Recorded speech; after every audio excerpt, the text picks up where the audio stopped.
Hello, everyone, and welcome to tonight's event about second chances in response to COVID. I really want to thank everybody who's here to watch us, and I want to specifically thank our three wonderful panelists for joining us tonight. Our first panelist probably needs no introduction at this point, but it's Pennsylvania's Lieutenant Governor John Fetterman, who is also the chair of Pennsylvania's Board of Pardons. So thank you so much for being here. We're really looking forward to hearing your input here tonight. Our second panelist is Jason Flom, who is the founder and CEO of Lava Records and former chairman and CEO at Atlantic Records, Virgin Records, and the Capitol Music Group. He launched the careers of Katy Perry and Lorde, and he's a passionate advocate for criminal justice reform, hosting the wildly popular Wrongful Conviction podcast that recently made it to 20 million downloads. So thank you so much, Jason, for being here. He's also a FAMM board member, so we really appreciate your contributions too. And then our final panelist tonight is Miss Naomi Wilson.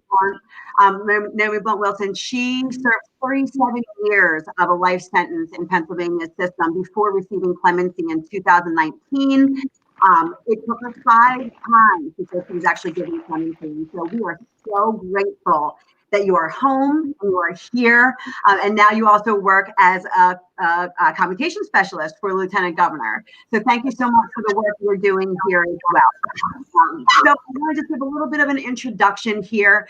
Earlier this year, FAMM launched our Second Chances agenda. We really want to look at ways to tackle long sentences here in the country.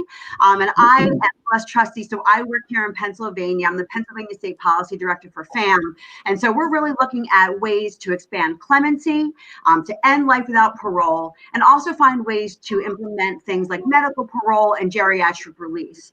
Now we're looking at COVID. And unfortunately, we are seeing an increase across the country in COVID cases in the community, but also in our prisons, among incarcerated people, and also among staff who actually work inside the prisons every single day. And so we want to talk today about second chances as a response to COVID-19 in our prisons and our communities. So I'm really excited for this discussion. And again, thank you so much for each of our panelists being here. So this pandemic has really highlighted a lot of the cracks that we have in our legal system. And we really need our policymakers to act because we can't wait any longer. In Pennsylvania, the current data is that there's 1,339 active COVID cases among Pennsylvania DOC residents and 558 active COVID cases among staff at the Pennsylvania Department of Corrections. It looks like 2 staff in the PADOC have died, and 35 residents of the Pennsylvania Department of Corrections have died from COVID. When we look at the statistics of the people who have died from COVID in our prisons in Pennsylvania, 30 of those deaths were people over age 55, and 22 of those deaths were people over age 65. We've seen people over age 70, 80, and even 90 in our prisons passing away from COVID. So we really need to talk about why we have people in prison who are old and vulnerable to COVID and what we can do to try to change those things. So I want to first talk to Lieutenant Governor Fetterman. As the chair of Board of Pardons, I know clemency was something that was extremely important to you when you ran for Lieutenant Governor and also in office now. So as the chair of Board of Pardons, what are you guys doing to expand clemency, but also to respond to COVID-19 in prisons? Well, I mean, COVID is obviously a health crisis in prison, but it's, in my opinion anyway, the real crisis is that there are likely thousands of people like Naomi in prison right now, whether there's COVID or not. Mm-hmm. And I'm always honored to be on a panel with her or in her presence because she represents the true truth of what our prison population often is comprised of. Naomi was forensically exonerated by a judge in 1985, yet she languished in prison for another 35 years for absolutely no reason whatsoever. And she had to apply, what, 5 times, Naomi? Yeah. Naomi was rejected by a 0-5 vote before I became lieutenant governor. And I was like, this is outrageous. This is crazy. You know, Naomi is in her late 60s. I know you don't talk about age. It's rude, but let's just say she's in that group that, you know, and she ended up, and she's out. And then she's so great that she's actually working for our office, helping other inmates. So if you don't believe in clemency, talk to Naomi Blunt for 15 minutes and listen to her story. And for the first time ever in our Commonwealth's history, we're actually auditing our prison population with Pulse out of Philadelphia with a grant from the Heinz Endowment out here out west, where we want to know, like, look, I know there's a lot of Naomis in there too. And why are we warehousing these people in perpetuity for no reason? They're certainly not a danger to society or themselves. And now in the age of COVID, it's even much more urgent to make sure we don't have anyone in there that doesn't belong there. And you know, anyone that should hear Naomi's story has to be horrified and outraged, as I am, that this woman was going to die in prison. And she didn't even belong there. I mean, like, not even it's not she actually did something. She didn't even belong there. And how can this carelessness exist when you are going to impose the ultimate penalty? And make no mistake, life without parole is a death sentence. It's just by a different means of implementing it. And you know, before we carry that out as a Commonwealth, we need to make really sure that those that are a danger to themselves or others, or haven't aged out of it, or weren't making a ridiculously bad decision when they were 18 or 19 years old. This coming up session next week, we have an 85-year-old man. And my God, like, it's like, and we still had to, like, I was like, why are you know, like, so we got to interview him again. And I'm like, it's just like, what can an 85-year-old man that can barely walk going to do? And it's part of this whole mentality that, you know, the face of a lot of people doing LWOP in Pennsylvania is Naomi Blunt. It's not Hannibal Lecter, you know, and it's like, you know, most everybody has seen The Shawshank Redemption. And I say, like, if you think Morgan Freeman should die in prison, don't vote for me, you know, but, you know, vote for the other candidate, because that's the truth there, because there are a lot of thoughtful people that have turned their lives around. They have accepted responsibility, or they don't even belong there, as Naomi's case was. And it's so arbitrary, and it's so hard. It's tragic. So COVID has, I think, exacerbated that, but it hasn't changed my perspective all that much, quite frankly, because we should already have been doing this all along. And that's why we have the second highest population, second only to Florida. And you never want to be lapping Florida on anything, you know, especially not this, you know. Accurate. And so I actually want to go to Miss Naomi now. I mean, Lieutenant Governor was talking about you and your experience in prison and how you had to apply 5 times for clemency before you were even given that second chance. You grew up with all of these women inside prison, many of them who are serving life without parole. Can you talk to us about the people inside, you know, the people that are inside the prisons who are not getting those second chances? Oh, you're muted, Miss Naomi. There you go. Am I good now? Okay. First of all, thank you for this evening. So much needs to be heard. When I was in Muncie prison, of course, they were my family. So the lifers, I met some of the nicest people in the world that before I even went to prison, I didn't think that perhaps there were any nice people in prison, because you know how they put that type on everybody. If you're in prison, you're bad. But that is not the case. I've met the most wonderful, intelligent people on the inside. my heart really hurts now because I am in touch with the ladies and the gentlemen in the prisons, and they tell me, what is going on right now with the COVID. And they're being locked down like 23 hours out of a day. And so I kind of asked someone, to go into their bathroom and lock that door and just stay in that bathroom for 23 hours a day and just see how that affects the mind. This is what they're going through right now. I've been through it. I lived through it. So I know what they're going through. 1 hour that they get out to use a telephone or to take a shower or to get a slip to go to the sick call or request for their counselors. Just my heart breaks for them. There have been deaths on the inside, and I'm telling you, I wish I were a genie, because somebody needs to do something about these elderly women that are in the prison that can do no harm. Absolutely. What we do in Pennsylvania here is trying to pass medical parole legislation, pass elderly release mechanisms, so that the people that you're talking about are able to find pathways to a second chance. And I want to ask Jason, you are a music executive, right? Where does your passion for second chances come from? And can you talk to us about some of the people and the families that you've met through your advocacy work?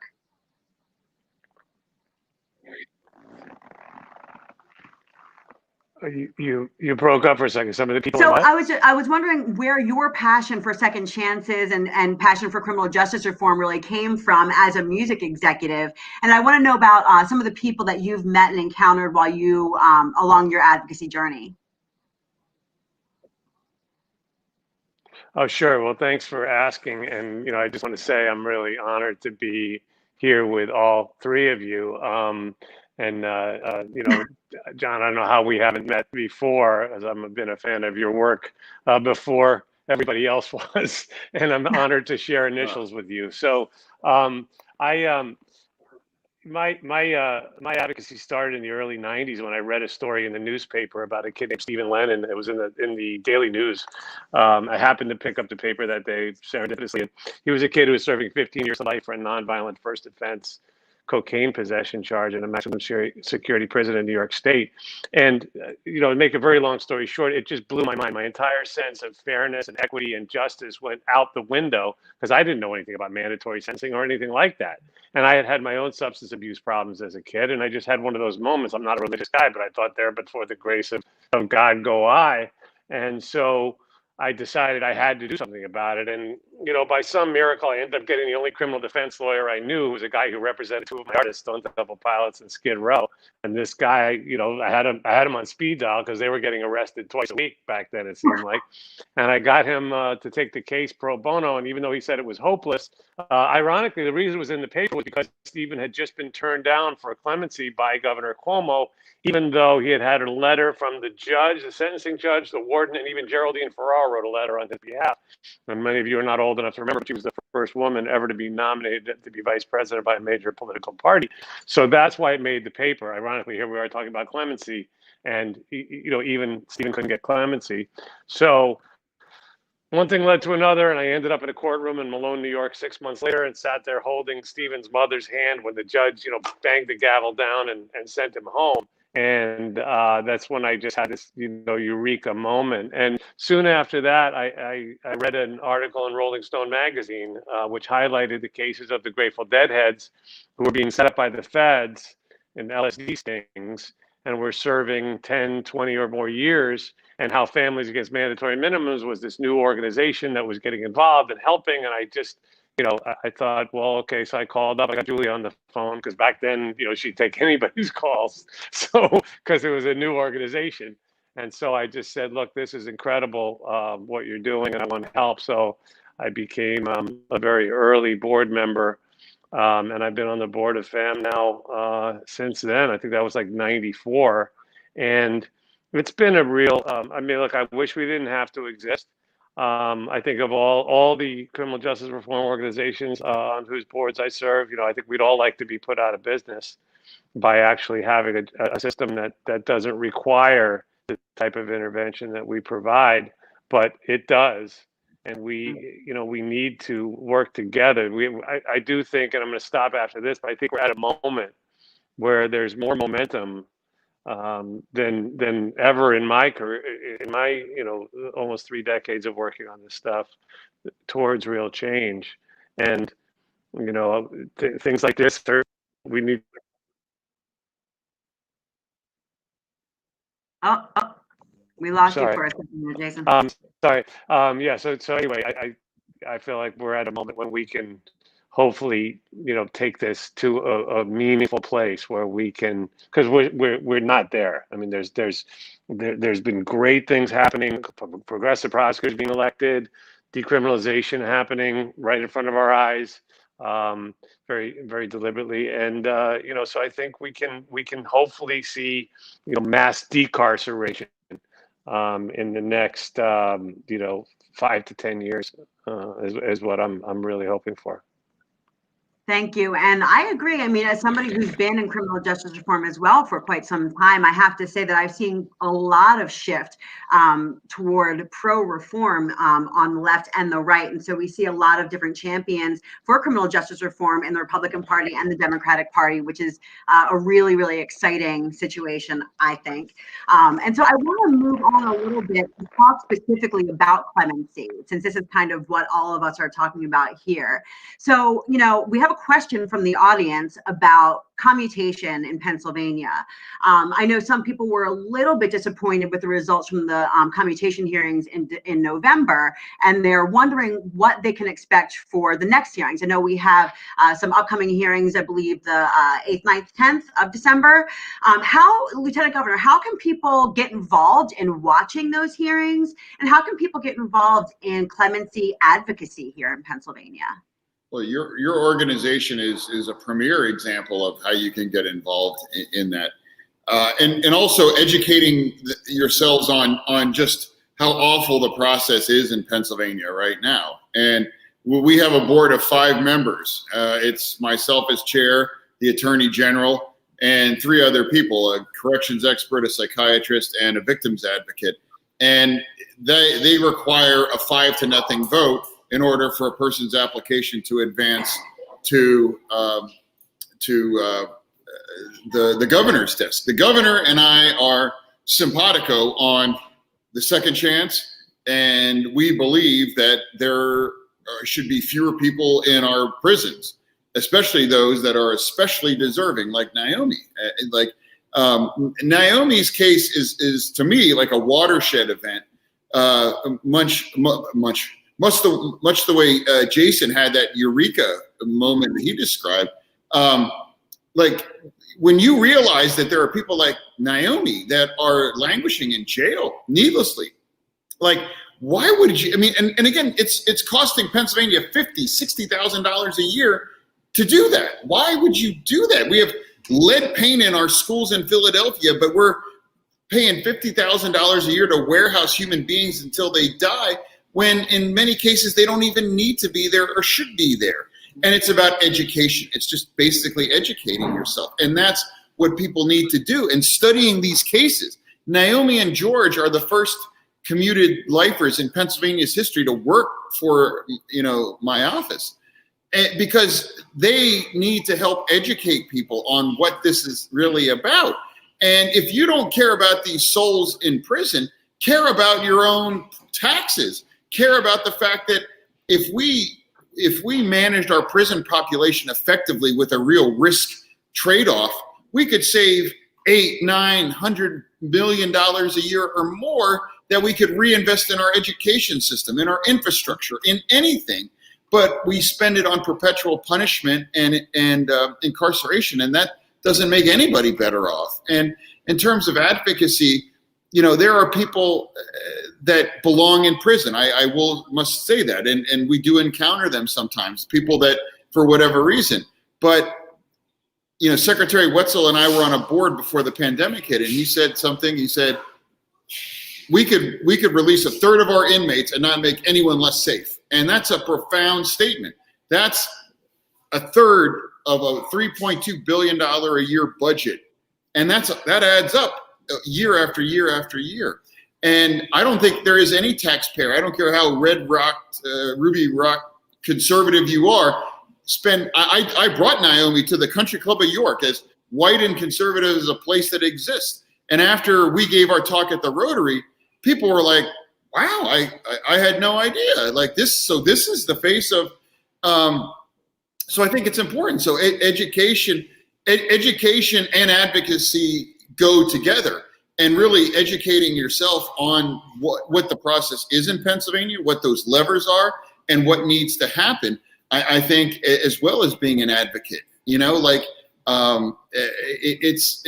everyone will have their aha moment the way Jason and I have. I promise you, anyone that even with a superficial interest would have an aha moment when you see the tragedy of the random, illogical, and senseless incarceration of people that's occurring in our prison system right now. It's heartbreaking. And Naomi and my mother are the same age, and she was discarded by our Commonwealth and forgotten. And that's insane to me.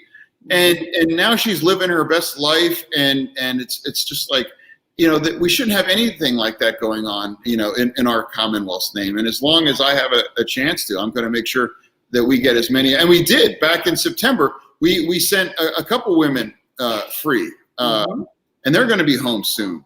And we're going to get more next week because it matters, and it's really important. And Naomi never got an apology from Pennsylvania, but she deserves one, and I'm offering one, that she didn't belong in prison, and we have to make sure we get it right, because so much has been wrong over the years, and it legitimately keeps me up at night. Yeah, and I mean, that's one of the reasons that FAMM started our Visit a Prison Challenge, which was, of course, pre-COVID, but it was to bring lawmakers into prisons, because as you're saying, as Miss Naomi is saying, the people who are inside prisons are just like us. They're Miss Naomi. They are George. They are the people who, when I go into a prison and I get some of my best policy ideas, are from people who are serving those life without parole sentences. Some of the best people I've ever met are people who are incarcerated. And so we really need to do that. We need to shift people's ideas of what we have in prison, who is in prison, and really highlight those stories. And one of the stories I really want to talk about today is the story of John Brookins. FAMM did a profile on Johnny. He is a wonderful person, a dear friend of mine, who has been stuck in our prison system for nearly 3 decades. He claimed innocence from the beginning, so this is definitely going to be interesting to Jason too, but he has applied for clemency. He has medical vulnerabilities to COVID, and he is terrified, and so is his wife and his grandchildren. And so I want to talk about these issues and talk about the people. Yes? I'm sorry to interrupt, Celeste, but I don't want to overpromise or overdeliver, but there could be a really positive development in Mr. Brookins' case. I think I may have spoken to you privately about it, but yeah, I'm hopeful because he doesn't belong there. So I wanted to mention that, because to your point, John Brookins is another outstanding example of people that we are warehousing till their death that doesn't need to be there. Absolutely. And there are so many other people who, again, are languishing in prison who do not need to be there. Lieutenant Governor talked about the cost of incarcerating people who are older. In Pennsylvania, it costs 3.5 times more every year for medications for people over 50 than people who are under 50. You talked about Miss Naomi being the same age as your mother, right? We need to think about this. We are incarcerating grandmothers. We are incarcerating grandfathers. We are incarcerating mentors who, they may have made a mistake at some point in time, but they've spent decades inside giving back to their prison communities, giving back to their home communities. I'm trying to look at exactly how many people we have over age 55 in Pennsylvania's prisons. And I think it's over 6,000 people over age 55 in our prisons. People as they age, recidivism drops. Why are we doing this? And as taxpayers, I think we really do need to look at why we're incarcerating people for so long, incarcerating so many older people, and what we can do about that, especially when we're facing such a budget deficit across the country, but also in the Commonwealth because of COVID. So I want to talk a little bit more about, Jason, your podcast. You've done a lot of work really highlighting cases of people who have gotten a second chance, but also people who are still fighting, right? I want to know, when you're talking to those people who are still fighting, what is the thing that gives them, that they tell you gives them hope to hold on and persevere through their situation? I mean, the answer is different depending who you talk to, but I mean, every one of the people that I've had the privilege of working with and assisting in some way has, has just been a sort of a pillar of strength and courage and grace. And it always inspires me to want to do more, because what they've been through is an experience that none of us can possibly comprehend, and I think would destroy even some of the strongest people that we know. So what it gives them hope, I think, is that people like us are out here fighting for them. And of course, any contact that they can have from the outside, they talk often about how meaningful that is. There's a particular, my particular focus is on innocent people, and of course, people serving mandatory sentences. As the founding board member of the Innocence Project, I've been involved with them for almost as long as FAMM. And Pennsylvania, sadly has a terrible, terrible history of wrongful convictions. And to this day, it persists. Going back to the Rizzo era, and I mean, it happened all over the country and all over the world, but in Pennsylvania, it's an almost uniquely bad history. And now to this day, I interviewed on the podcast recently Pedro Reynoso.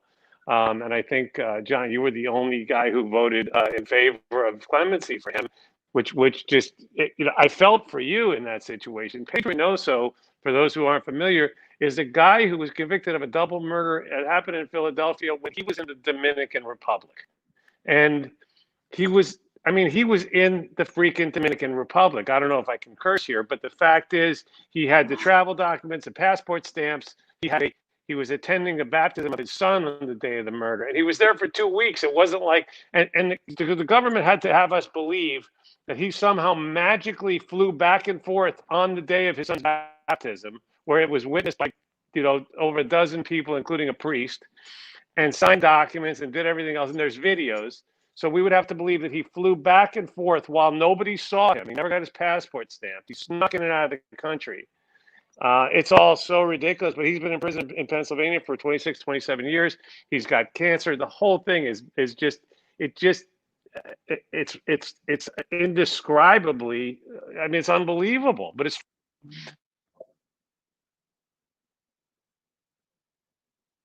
Oh, lost you again. My do not disturb on. But he's just one of so many, Bobby B's. And of course, there's many people who've been on my show, from Nick Yaris to Tony Wright and Lorenzo Johnson, and there are just so many people, and it's hard when we look at the big numbers. But I do want to say, I mean, 35 years ago we had 300,000 people in prison in America. Now we have 2.3 million, and we lock people up at a higher rate than any country in the history of the world. We have more people in prison in America than Russia and China combined. We lock Black people up in America.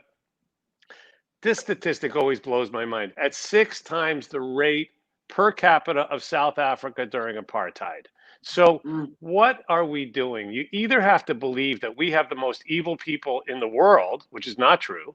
We have a different type of crime problem in the world, which is also not true. That there's some deterrent effect, which is definitely not true, right? It doesn't accomplish anything except destroy the lives of the people that we cage, and their families and their communities, deprive us of the tax dollars and the contributions to society that they would be making, and the cost that John pointed out is very real, right? The hard cost of the incarceration, but there's also the cost of the money that they're not spending money at the local store, right? They're not buying Christmas presents for their family. They're not paying taxes. They're not doing any of it. So the ancillary costs add up and add up and add up. And it's nuts, and it's a failure, and it doesn't work. It's just slavery under a different name. and it needs to stop. And I think that if we returned to the levels of the 1970s with 300,000 people in prison or something like that, I'm going to take it even further, and say that we don't even need that many people in prison. Yes, I do agree there are some people that are dangerous, and those people need to be in prison. But I think there are alternatives that are going to be better for society on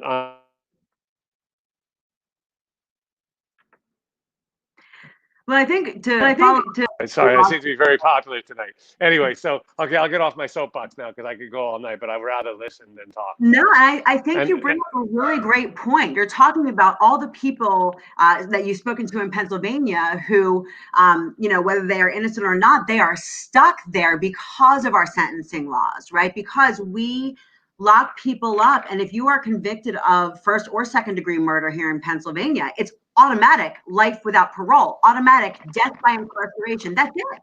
You don't get a second chance. It doesn't matter if you weren't a part of the offense. It doesn't matter if you were 18 and one day, you are still considered to be thrown away by the Commonwealth. And that is absolutely ridiculous. And when you're talking about race in Pennsylvania, I believe 18, I think Black people serve life without parole at a rate that's 18 times higher than white Pennsylvanians. That is absolutely abysmal, and we need to do something about it, right? So one of the things we're 84% of LWOPers out of Philadelphia are Black, and 72% are Black out of Allegheny County.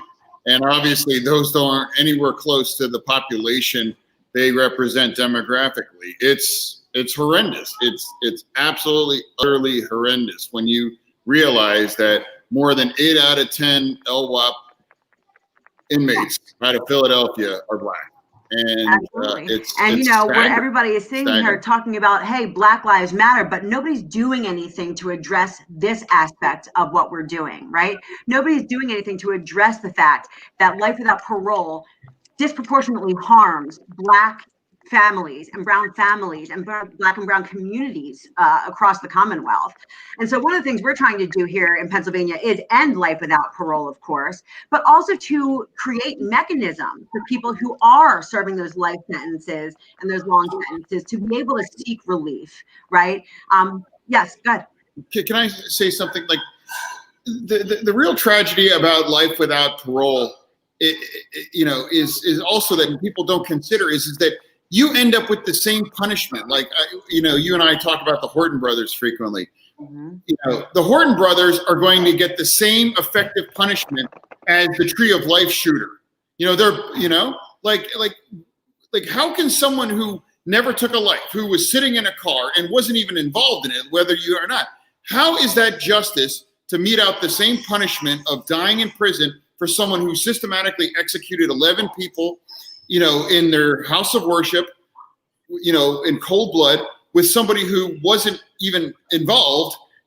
This is what I'm saying. Like, it removes any appropriate level of punishment. Like, it's crazy. The same punishment is being meted out in Pennsylvania of death by incarceration, whether you kill 11 elderly worshipers in a synagogue with an assault rifle, or you happen to be some dumb 18-year-old sitting in a car, where your buddy goes in to rob a store and something goes haywire. It just doesn't register with folks. And I don't understand why that it's just like, they don't deserve the same fate. They just don't. Absolutely. And then, you're talking about Miss Naomi here, who, you were incarcerated with women, so many of whom had situations that they lived through that might have led to their current situation, right? They're getting that same punishment as the Tree of Life shooter, like Lieutenant Governor is talking about. So, Ms. Naomi, can you talk to us about some of the people, again, the situations and the things that went into some of the things that the women might have done, but also maybe some of the things that they have learned throughout their life that may have changed the way that they would behave now? Right. You'll find that a lot of the women that are serving life sentences is really because they were abused by their husbands. I had one roommate. She was, literally abused by her husband for years and years, and eventually, that one night just happened. She's educated, very responsible now. And of course, see, a lot of times when people don't walk in those shoes, they don't really understand. I couldn't understand how, she could have taken it for so long. But, everybody is different, but that's a lot of the cases that are with the women at Muncie. Most of them are abuse cases. Most of them are abuse. Some have mental illnesses. Some like Trina Garnett, who, just went home, being abused and being in prison with a life sentence since she was 14 years old. And this is, the kind of stuff that goes on, and that it seems to be unheard of. And now, if I was still in prison, I'm telling you, I was waiting on this mercy bill that they were passing. That mercy bill must have been like 20 years ago. You know what I mean? Or even more. So when and I was glad when I heard you talk about hope, because I try so hard to just be that light of hope for the guys and the girls that I left behind. I've just for them to know that I am just trying to do something. It just gives them that incentive that if Miss Naomi can do it, I can do it too. And I put my best foot forward, and I work for those ladies, because I'm telling you, so many. And I wouldn't say that everybody should be coming out. I'm talking about the deserving ones. We've got so many, and, something just needs to be done. I think that passing a new bill is just taking too long. This COVID is really getting out of whack right now. People are dying, and we've just got people that should, at least, since you have them in there to die, let them come home and die. Let them come home and die. Let them die with people that, that love them and that they know. Don't keep them there. They're really going through something in the institutions right now, and it is heartbreaking. Built to manage pandemics. Prisons are built to warehouse human beings, and so there is, unfortunately, not much that can be done other than thinning out the population at this point. And our Department of Corrections has actually done a decent job at thinning out their population since March, but they don't have a ton of authority, right? They can furlough people who, are on parole to home plans. They can make sure that people who are past their minimums are able to, get their parole dates, but they don't have the authority to do mass releases. And so that's why we really need to lean on our legislature. A new session started today, right? We were very disappointed that nothing happened last session as far as medical parole goes or geriatric parole goes, but we started a new session today, and there are a lot of people who are interested. But again, as you're saying, things are taking too long. We've seen that when the legislature wants to act, they can act. And nobody is acting, and it's extremely disappointing. So if I can say one thing to people who are watching, please contact your lawmakers and let them know that you care about this. As a constituent, as a taxpayer, as a human being, you care about this, and you expect them to do something about it. If you are in power, you need to do something. These are also Pennsylvanians too, and they matter. These are also people, and they matter. So I agree, things are taking too long. We need mechanisms. We need them to act. And so please, if you are watching, contact your lawmakers and let them know that if they cannot keep our incarcerated loved ones safe, they need to send them home. We need to find a way to send them home, whether that's through clemency, whether that's through new legislation, whether that's through reprieve. We did see Governor Wolf issue some reprieves earlier this year, but there are so many more things that can get done. I do actually want to talk about the reprieves, because we had a good development back in November with those, with some of the people who were reprieved. The way that the reprieve order was written, they would have had to return back to prison when the disaster declaration was over. And so, Lieutenant Governor, I wanted to know if you could kind of talk about what that process was to get those folks commuted. We really wanted to push for this idea, and I made the point where I'm like, look, these folks have been vetted by DOC. They've been vetted by OGC and the governor's team. I mean, it's like this is a very refined product, so to speak. Like, these are people that don't need to come back, and we really need to establish a benchmark where it's like, why are we doing this? We're in a pandemic, warehousing people that we don't need to have in prison. And when they've already been vetted and signed off on, why would we want to add? Like, we're an advisory, not an approval board. So the signing off already occurred. Well, why should we even be involved? Other than just like rubber stamping and get it out the door. Mm-hmm.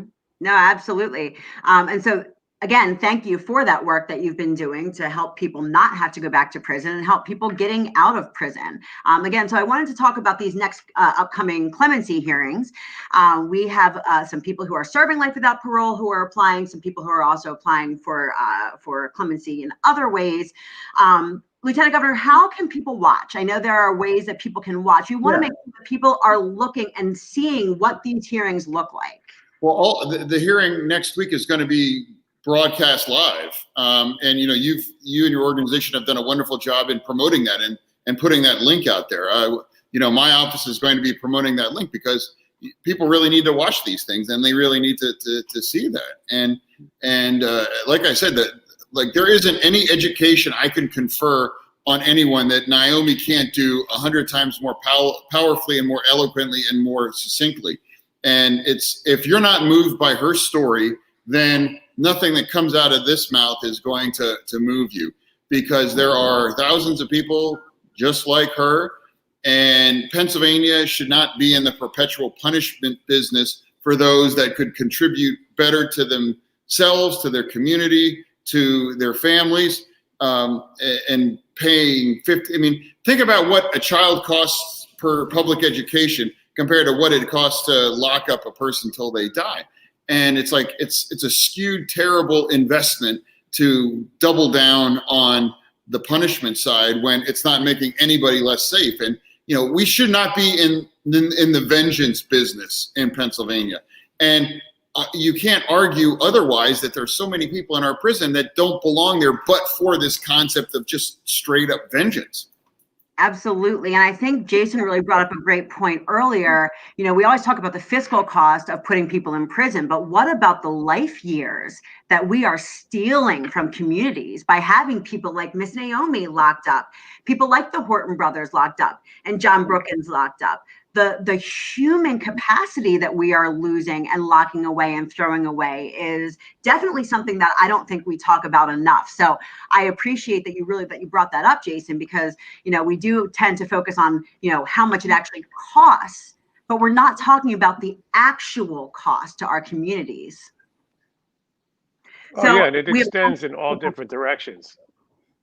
I was going to say, it extends in so many different directions. When I interviewed Meek Mill on my podcast, talk about another Pennsylvania, terrible Pennsylvania story, what the state did to him. I asked him, how many other guys did you meet when you were in prison that have the potential to be as successful as you are as a hip hop artist? And he said, I couldn't even count, so we are being deprived as a society of creative people. Look at Jesse Crimes, another Pennsylvania case, right? And he was, he wasn't an innocent guy, but look what he's done with himself. It's incredible. His artwork is beyond. There's so much talent behind the walls in so many ways. And, I'm on the Brian Stevenson, I subscribe to his philosophy. I believe everybody's better than the worst thing they've ever done. I don't think that everybody needs to go home, but I think most people need to go home. And I think that the fact is, we all see George Floyd and, we react viscerally and with anger and with passion and with purpose because we all go enough is enough. But the fact is that is happening behind bars every day, all day, and twice on Sunday. We're losing 5,000 lives in prison in America every year, in prisons and jails, 5,000 people dying every year. We don't hear about them. We don't see them. There's no video of someone kneeling on their neck, but we're kneeling on all of their necks, whether it's physical, mental torture, deprivation of medical care, all the other things that happen. So, I mean, yeah, we're a little bit of an echo chamber here, but the fact is that those people are gone and forgotten, and they shouldn't be. And the fact is, when this pandemic hit, I wrote to every governor I know, and I said, what are we doing? We need to send everyone home who's vulnerable and not a danger to society. And that is a very large group of people, right? There's so many people in there that are not a danger to anything or anyone. And it's not like any other country does it this way. There's no country where you could hear a story like a 14-year-old serving life without parole or any of these other ridiculous cases. I don't care if you're 14, 18, 23. Life without parole, that's ridiculous. Just call it what it is. It's a death sentence. We still execute people in America, which is completely, out of step with the entire Western world. There's not one other country that does it in the Western world. It's like we're so backwards, but we have a moment now. We have, I think, a real chance to fix this. And I think I'm going to add to what you were saying, Celeste, in terms of getting people to write to the legislatures. Not only that, but vote, right? Look what Philadelphians did. They elected Larry Krasner, right? What an incredible sea change that is in and of itself. You can now have a guy in there who actually cares about justice and about doing the right thing and not about just padding his record and moving up the ladder by convicting as many people as he can and sentencing him to the longest terms that he can, like a lot of prosecutors around the country. So you must vote and you must serve on juries as well. Like if I could give you one piece of advice, please, everyone, vote in your local elections, not just the presidential election, which thank you, Pennsylvania, but also and I'm saying that as a person, not as a FAMM board member. That's me as a private citizen. But the fact is, the local elections are so important. Your assemblyman, the judge, the judicial races, the district attorney races. Those are the races where your vote might literally be the difference. We had one race that ended up tied in Virginia. It was tied, like the statistical tie. One more person voted, it changes the whole thing. So your vote matters. But most important, when you get that jury duty notice in the mail, think about Naomi, right? Think about the people that we're talking about today. And you can go and serve on that jury, and it'll be an inconvenience and it'll be an imposition, and nobody wants to do it, and it's annoying, and you have to go to the courthouse. But go and serve, and then be aware that the sentence that you're about to hand down to someone, it's a human being, it's someone who has loved ones, who has family, who has a life, and who maybe made a mistake. But I would maintain that if they didn't deliberately inflict serious damage on another human being, that they probably deserve a second chance. So if you serve on a jury, you have the opportunity to make that difference. One vote on one jury makes all the difference. Yeah, and I think serving on a jury is one of the only opportunities that so many people are going to have to actually interact with the criminal justice system, right? And people do feel like, oh, it's a hassle, but it is true. People are able then to sit inside of a courtroom and see how prosecutors behave, see how defense attorneys behave, and judges. And I love the fact that you brought up voting.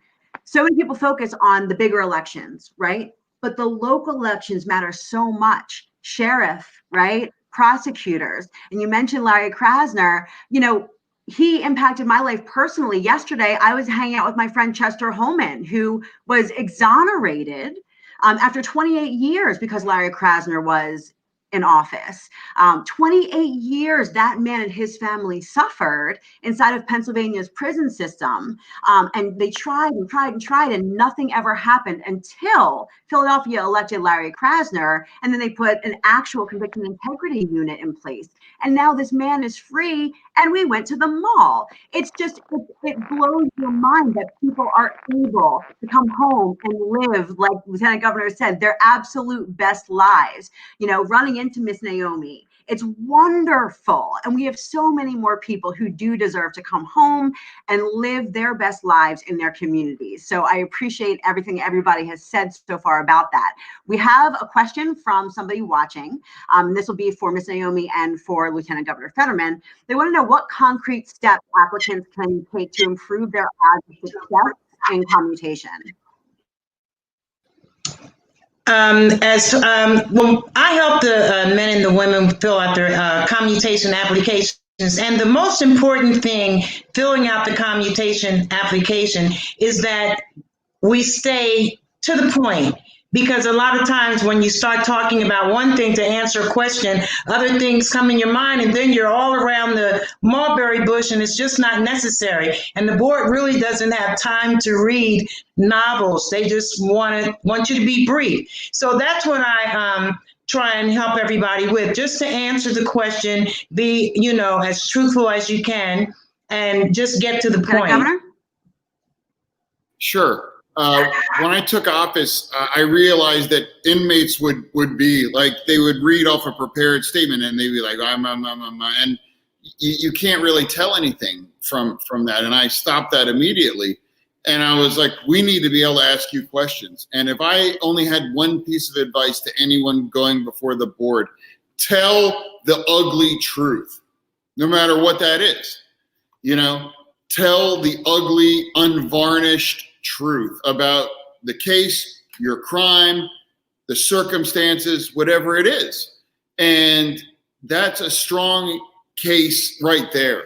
Because if you've lived your best life inside and you've demonstrated the ability to grow and to turn your back on that kind of behavior or conduct, that dramatically increases it. And because it's a matter of, I don't speak for any other board members, but what I'm looking for is the age of the applicant, their record inside, this idea of how they would never, ever go back to that. We all are not the same people we were when we were 18 years old. And if you are an exemplary inmate for 35 years, how do you fake something for 35 years? We have had inmates where the warden was begging to let these people out. Who am I? What office I hold? The guy that's been supervising him for the last 30 years knows him, not me.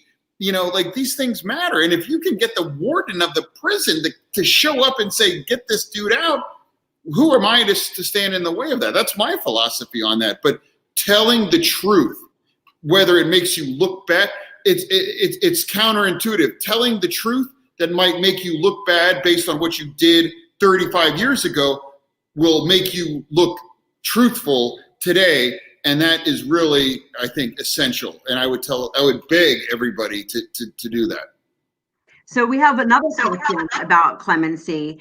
Somebody has a question about clemency, not just for the wrongfully incarcerated, but for people who are serving life without parole, who have a serious health condition, who are a little bit older. And I do want to clarify that clemency in Pennsylvania is not just for people who are wrongfully convicted. I actually have friends who claim innocence who up until recently decided they didn't want to try for clemency because often that meant that they had to accept responsibility for something that they claimed they didn't do, right? And we've created a mechanism or a channel to do just that, to address that. And to me, I think it makes a very powerful statement if you say, oh yes, I lied, I'm guilty, I'm sorry. To actually cling to that piece of dignity where I'm like, I'm not going to cop to something that I didn't do. I think that's an incredibly powerful statement, because you could just absolutely make up anything. And then the really insidious part is you never know if they're telling the truth or not. Are they now saying it was me, I did it just to get out and they don't want to die in there? So I think of the Horton brothers are in that exact same situation where it's like there are things that are unknowable in history. And it's lost to the ages, and you just have to make a choice of, how can you fake this good this long and not say anything? And it's like, if you think Naomi is public enemy number one, then it's insane. Like I said, I wish I could send Naomi to every county in Pennsylvania and let everyone say this is the true face of people that are dying in our prisons unnecessarily on your dime. Yes. Yeah, and as far as if people are older and have a health risk, This is, again, why we need to push for medical parole and for geriatric parole. We need to have multiple mechanisms so that people aren't stuck trying to get through and only looking at clemency, so that we have other mechanisms for people to apply for those second chances. So again, please contact your legislators. That is a legislative fix. We need our state Senate, we need our state House to actually introduce a substantial bill that will allow people who are serving these long, unnecessary sentences to seek relief, who are old and who are medically vulnerable. And so we are almost done. So I want to go through and give each panelist a couple minutes to give just some final remarks before we're done. So I will start with Jason. Okay. Well, at least I don't have to follow Naomi and John, which is great, because that would be difficult. But listen, I think it's great that everyone's here listening. The movement, as I said before, is real. These mandatory sentences have to go. I think that clemency is an extremely important topic for us to be talking about.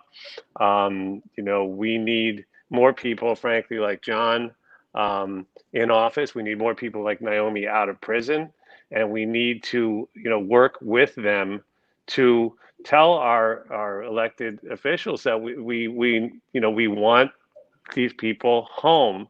And you can speak truth to power. I think that clemency has declined precipitously in the last 30 years. It's starting to come back. Obama did way too few, but at least at the end he did about 1,700. But even that was a tiny drop in the bucket. I went so far as to go to the White House Christmas party just to try to grab him, because I did everything I could to get a meeting with him, because I wanted to tell him, you need to release every single person that's serving an illegal sentence under the old crack cocaine laws, right? This is such an insane country. We formed the laws, and Senator Durbin was the driving force, and I was very honored to work with him. But the fact is that he, with others, was able to roll back the crack cocaine mandatory sentencing laws by a significant amount, but they didn't do it retroactively. So we still have almost 10,000 people serving these insane sentences just because they were convicted before the laws were changed. And so clemency, it's a complicated process, particularly in Pennsylvania, unfortunately. There's some states where governors have sort of blanket authority and I'm working on putting together an actual study of clemency powers state by state. Then I want to put together like a governor's power index to try to appeal to their, that side of their personalities, to say, here's the ones who have done clemencies, here's the ones who could be doing them, try to do everything we can to get these governors to use the power that was very deliberately vested in them, so that they could be the last stop on this horrible, out of control machinery of just processing people into prison. So I think, look, we're going to keep fighting. I'll say to anyone who's got a family member in prison, this is we're in it long term, and we're going to all live to see a much better day when we have a fairer system for everyone. Wonderful. Thank you so much, Jason. I appreciate everything you do, especially for FAMM. So thank you very much. Ms. Naomi, any closing thoughts?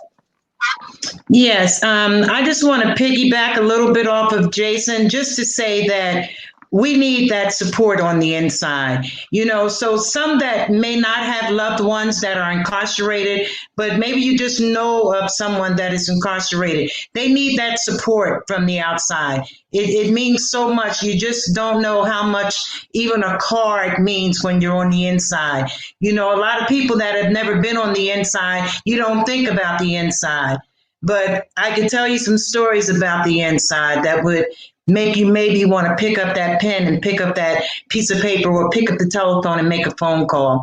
So I just asked you just to be supportive, and we can make a change. And thank you so much. I was going to ask him for some closing thoughts, but I will just go with mine. So I want to thank everybody. Oh, all right, we're back. You can give.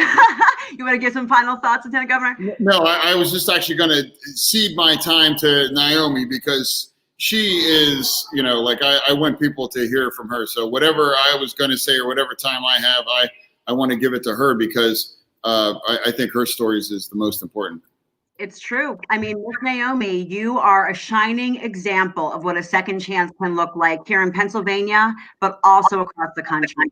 You, George, so many people who have come home and give back. They use their second chance to give back and help the people who they left behind. So I want to give you a personal thank you for everything you did, for fighting for so long, and, you know, staying hopeful, but then also using your second chance to provide hope for people who are stuck inside. So Miss Naomi, thank you so much.